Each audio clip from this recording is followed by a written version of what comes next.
కని విని ఎరుగని ఓ యుద్ధ నౌకను తయారు చేయబోతోంది అగ్రరాజ్యం అమెరికా.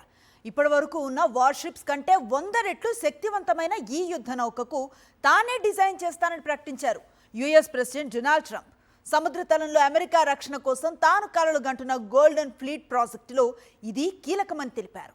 సూపర్ సోనిక్ క్రూయిజ్ క్షిపణులతో పాటు nuclear missiles, powered laser missiles తో శత్రు దుర్భేద్యమైన వార్షిప్ కి రూపకల్పన చేస్తోంది అగ్రరాజ్యం. గోల్డెన్ ఫ్లీట్ పేరిట అమెరికా నేవీ రూపొందించిన కొత్త వెబ్సైట్ లో దీనికి సంబంధించిన వివరాలు పొందుపరిచారు. గైడెడ్ మిసైల్ యుద్ధ నౌకగా ఉండే ఈ వార్షిప్ లో తక్కువ సిబ్బంది, ఎక్కువ సంఖ్యలో అత్యాధునిక ఆయుధాలుంటాయి. ఇందులోని ప్రాథమిక స్థాయి ఆయుధాలే మిసైల్స్. అమెరికా నౌకాదళాన్ని మరింత శక్తివంతంగా మార్చబోతున్నట్టు దేశ అధ్యక్షుడు డొనాల్డ్ ట్రంప్ తాజాగా ప్రకటించారు. ఇందులో భాగంగా శత్రు భీకరమైన భారీ యుద్ధ నౌకలను నిర్మిస్తామని వెల్లడించారు. ఈ ట్రంప్ శ్రేణి యుద్ధ నౌకలు ప్రపంచంలోకెల్లా అత్యంత వేగవంతమైనవిగా, పెద్దవిగా ఉంటాయి. చరిత్రలో ఇప్పటి వరకు నిర్మించిన ఏ యుద్ధ నౌకతో పోల్చినా తాము నిర్మించబోయేవి 100 రెట్లు ఎక్కువ శక్తివంతమైనవిగా ఉంటాయని పేర్కొన్నారు ట్రంప్. ఫ్లోరిడాలోని తన మారే లాగో రిసార్ట్ లో ట్రంప్ ఈ మేరకు నౌకాదళ ఆధునికీకరణ ప్రణాళికలను వివరించారు.